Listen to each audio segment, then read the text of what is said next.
दोस्तों, कहानी की शुरुआत होती है एक रेलवे स्टेशन से, जहां एक तेज रोशनी पड़ते ही एक आदमी जिसका नाम प्रॉट था, वो अचानक से यहाँ पे आ जाता है। जो काला चश्मा पहनकर सबको अजीब निगाहों से देखने लगता है, मानो इस दुनिया में फर्स्ट टाइम आया हो। तभी एक चोर एक ओल्ड लेडी का पर्स छीनकर उसे धक्का देकर यहाँ से जाने लगता है और प्रॉट इसकी हेल्प करने के लिए जैसे ही ओल्ड लेडी के पास जाता है, तुरंत पुलिस इसे चोर समझकर अरेस्ट कर लेती है। पर ओल्ड लेडी और एक भिखारी पुलिस को बताते हैं कि ये चोर नहीं है। प्रॉट का अजीब बिहेवियर देखकर पुलिस इससे कई सवाल जवाब करती है और प्रॉट बताता है कि मैं लेरा नाम के एक तारामंडल से आया हूँ, जिसकी पृथ्वी से दूरी 1000 लाइट ईयर्स की है। ये सुनकर पुलिस हैरान रह जाती है और जब प्रॉट को चश्मा उतारने को कहती है तो प्रॉट ऐसा करने से मना कर देता है, क्योंकि उसकी आंखें पृथ्वी की तेज रोशनी बर्दाश्त नहीं कर सकती थी। प्रॉट के जवाब पुलिस को काफी अजीब लगते हैं, इसलिए ये उसे अरेस्ट करके पुलिस स्टेशन ले आती है और जब इन्वेस्टिगेशन की जाती है तो प्रॉट अपने प्लेनेट का नाम पैक्स बताता है। पुलिस प्रॉट को मानसिक रोगी समझकर मैनहट्टन के साइकेट्रिस्ट इंस्टीट्यूट में भेज देती है,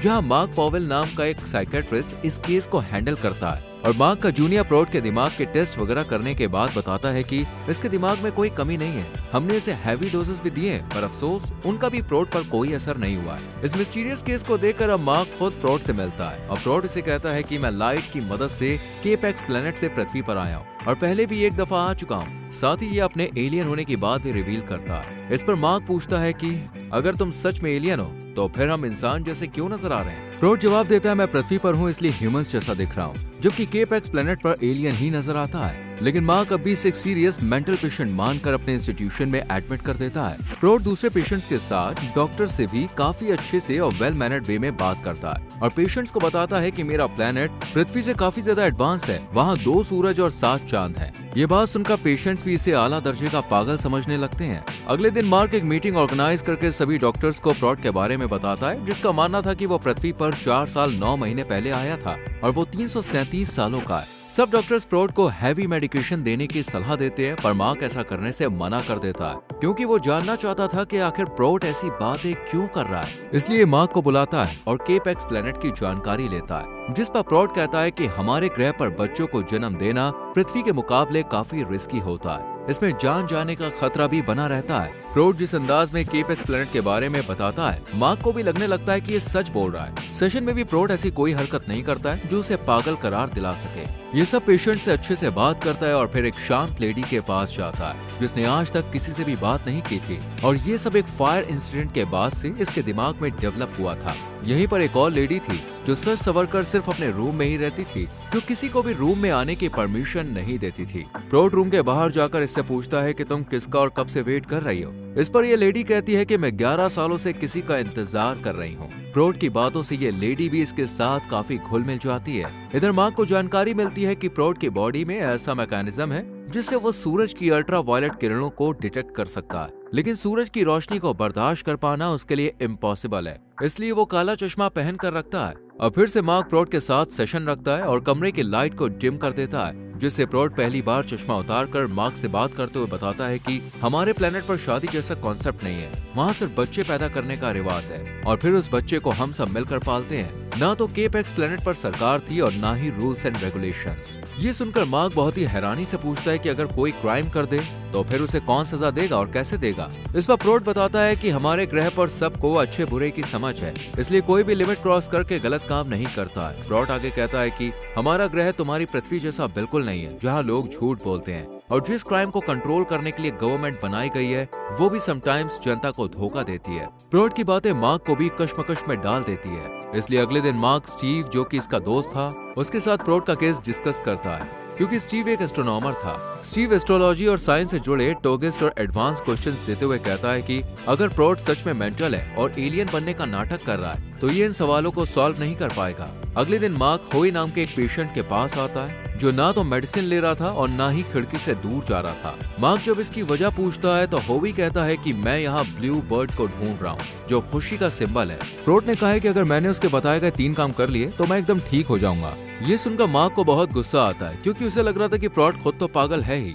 साथ ही दूसरे पेशेंट्स को भी पागल बना रहा है। और जब ये विंडो से नीचे झांक कर देखता है तो प्रॉट मास्क वाले पेशेंट को समझा रहा होता है कि तुम्हें मास्क हटा देना चाहिए। दरअसल उसे लगता है कि अगर उसने मास्क हटा दिया तो जर्म्स, बैक्टीरिया इसे मार देंगे। इतने में मार्क यहाँ पे आके मास्क वाले पेशेंट को यहाँ से भेजकर प्रॉट से कहता है कि तुम शायद भूल गए हो कि तुम डॉक्टर नहीं बल्कि पेशेंट हो, इसलिए दूसरों का इलाज मत करो क्योंकि इनके इलाज के लिए मैं मौजूद हूँ। ये सुनकर प्रॉट कहता है कि अगर वाकई में तुम एक काबिल डॉक्टर हो तो आज तक कोई भी मरीज सही क्यों नहीं हुआ। प्रॉट की बात का मार्क के पास कोई जवाब नहीं होता और ये प्रॉट की एलियन वाली गलतफहमी दूर करने के लिए उससे स्टीव के दिए गए सवाल पूछने लगता है। प्रॉट इन सभी सवालों का जवाब बहुत ही शानदार तरीके से देता है और जब मार्क ये जवाब स्टीव को बताता है तो वो भी दंग रह जाता है क्योंकि ये एकदम सही थे। स्टीव हैरानी से मार्क को बताता है कि इन सवालों के जवाब इस दुनिया में सिर्फ 3 से 4 ही लोग दे सकते हैं। हमें प्रॉट जैसे ब्रिलियंट इंसान के साथ एक मीटिंग रखनी चाहिए ताकि हम कुछ अहम जानकारी जान सके। स्टीव की बात से मार्क को भी यकीन हो जाता है कि प्रॉट में कुछ तो खास बात है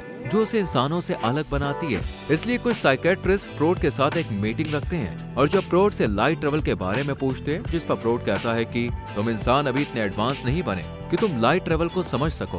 ये सुनकर अब सब लोग उससे केप एक्स प्लैनेट के बारे में सवाल करते हैं और प्रॉट कुछ ही मिनट में अपने तारामंडल का एक चित्र तैयार कर देता है और साथ ही अनसॉल्व्ड इक्वेशन को भी सॉल्व करके दिखाता है, जिसे देखकर हर कोई दंग रह जाता है। और ये साइंटिस्ट डॉक्टर्स इससे पूछने लगते हैं कि तुम्हें ये सब कैसे पता। इस पर प्रॉट कहता है कि जिस तरह आप लोग पृथ्वी की नॉलेज रखते हो उसी तरह हमारे ग्रह पर भी सब केप एक्स के बारे में जानते हैं। मार्क को अब भी यही लगता है कि प्रॉट के हाई आईक्यू लेवल की वजह से वो ये सब जान पाया है, ना कि वो कोई एलियन है। नेक्स्ट डे होवी विंडो से बाहर देख ही रहा होता है कि तभी इसे ब्लू बर्ड नजर आ जाती है, जिसे देखकर होवी की खुशी का ठिकाना नहीं रहता और ये बाकी पेशेंट्स को भी बुलाने लगता है। और आज पहली बार रूम में कैद लेडी भी बाहर निकल आती है, जो कि किसी चमत्कार से कम नहीं था। मार्क को भी अपनी आंखों पे यकीन नहीं होता, पर सब पेशेंट्स को खुश देखकर इसे भी काफी अच्छा लगता है। रात में वही लेडी प्रॉट के पास आती है जो कभी नहीं बोलती, लेकिन आज ये प्रॉट से कहती है कि तुम ही वो ब्लू बर्ड थे ना। खैर अगले दिन एक पेशेंट प्रॉट के पास आकर उससे कहता है कि तुम्हें छोड़कर बाकी सब लोगों से मुझे बदबू आती है, तो मुझे अपने प्लेनेट पर ले चलो। इस पर प्रॉट कहता है कि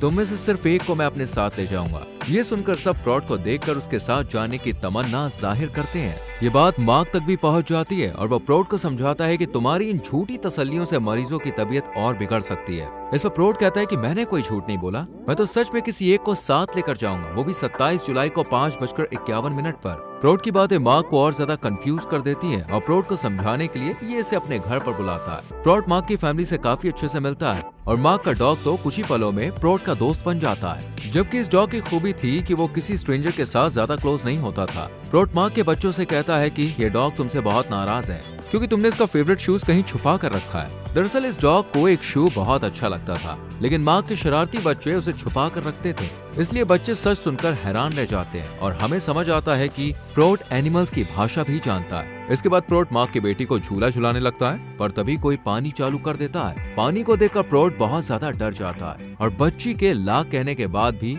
उसे नहीं छोड़ता।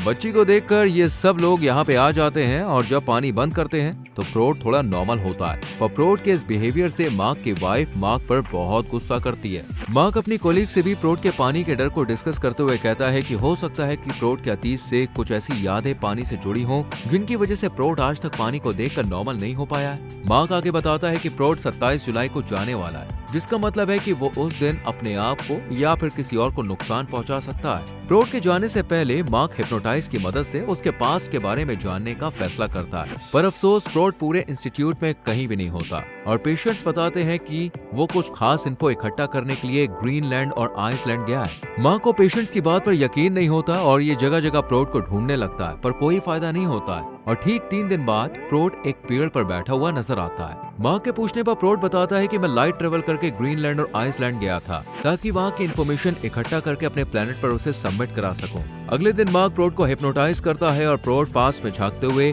अपने एक दोस्त का जिक्र करता है और बताता है कि उसकी कुछ समय पहले ही शादी हुई थी और फिर उसकी बेटी हुई, लेकिन 4 साल पहले 27 जुलाई को कुछ ऐसा हुआ जिसके चलते उसके दोस्त ने अपनी जान देने की कोशिश की और उसे बचाने के लिए प्रॉट धरती पर आया था। इतना बताने के बाद प्रॉट होश में आ जाता है। अगले दिन मास्क वाला पेशेंट अपने मौत के डर को दूर कर मास्क उतार देता है और मार्क इसे ठीक देखकर बहुत शॉक्ड होता है। इसके बाद मार्क फिर से प्रॉट को हिप्नोटाइज कर दोस्त के बारे में जानने की कोशिश करता है और उसे पता चलता है कि प्रॉट के फ्रेंड ने पानी में डूबकर खुद को मारने की कोशिश की थी। इसके आगे प्रॉट कुछ नहीं बताता और मार्क के जिद करने पर इस पर अटैक कर देता है और प्रॉट को गार्ड्स आकर तुरंत यहाँ से ले जाते हैं। इसके बाद मार्क प्रोट के दोस्त के बारे में जैसे तैसे करके इन्फॉर्मेशन निकालता है और प्रोट की पॉकेट से गिरी पेंसिल पर लिखे गए वर्ड को फॉलो करते हुए उस लोकेशन पर आ जाता है जहां उसका दोस्त रहता था। पूछताछ करने पर पता चलता है कि दोस्त का नाम रॉबर्ट था। आगे की जानकारी हासिल करने के लिए मार्क यहाँ के पुलिस स्टेशन जाकर रॉबर्ट की डिटेल्स निकलवाता है और जानकारी मिलती है कि रॉबर्ट की वाइफ और बेटी को किसी ने मार दिया था और इसी गम में पहले रॉबर्ट ने उस किलर को मारा और फिर 27 जुलाई को रॉबर्ट ने अपनी जान देने की कोशिश की। इसके बाद पुलिस ऑफिसर के साथ मार्क रॉबर्ट के घर आता है जहाँ इसे एक झूला नजर आता है और फिर इसे वो मोमेंट याद आता है जब प्रोट मार्क की बेटी को झूला झुला रहा था। ये देखकर मार्क को लगने लगता है कि प्रोट ही रॉबर्ट है जो अपनी सच्चाई को कबूल नहीं कर पा रहा है। दरअसल प्रोट एक एलियन ही था जो रॉबर्ट की जान बचाने के लिए पृथ्वी पर आया और उसकी बॉडी में घुसकर उसे पॉसेस कर पानी से बाहर निकाल लाया और तब से रॉबर्ट की बॉडी में ही था जबकि रॉबर्ट कोमा में जा चुका था। जानकारी इकट्ठा करने के बाद मार्क वापस इंस्टीट्यूट आ जाता है जहां पार्टी हो रही थी। इसी बीच मार्क प्रोट के साथ एक सेशन रखता है क्योंकि कल यानी कि 27 जुलाई को प्रोट यहां से जाने वाला था, पर मार्क इसे कहता है कि तुम चाहो तो यहां पर हमेशा के लिए रह सकते हो, पर प्रोट मना कर देता है। इसके बाद मार्क प्रोट को रॉबर्ट की एक फोटो दिखाते हुए समझाता है कि तुम रॉबर्ट हो, लेकिन प्रोट कहता है कि मैं रॉबर्ट नहीं हूँ और मेरे जाने के बाद तुम रॉबर्ट का ध्यान रखना। अगले दिन प्रोट पर सीसीटीवी कैमरे से नजर रखी जाती है और एक अलग सी रोशनी आती है और सीसीटीवी कैमरे काम करना बंद कर देते हैं। ये देखकर मार्क प्रोट के रूम में भागा हुआ आता है और देखता है कि प्रोट या कहे तो रॉबर्ट की बॉडी जमीन पर पड़ी हुई है जो कोमा में है। पेशेंट्स उस लेडी के रूम में जब जाकर देखते हैं जो बोलती नहीं थी तो वो वहाँ नहीं होती है, यानी कि प्रोट उसे अपने साथ केप एक्स प्लेनेट पर ले गया था। इसके बाद मार्क रॉबर्ट का ध्यान रखता है और क्रिसमस पर अपने बेटे से भी मिलता है, जिसके बाद दोनों बाप बेटों के बीच सभी दरार खत्म हो जाती है और मूवी की यहीं पर हैप्पी एंडिंग होती है। तो दोस्तों कैसी लगी आपको ये शानदार मूवी, कमेंट में हमें जरूर बताएं। वीडियो को लाइक और शेयर करके चैनल को सब्सक्राइब करें और बेल आइकॉन प्रेस करें जिससे आने वाली वीडियोस मिस ना हो।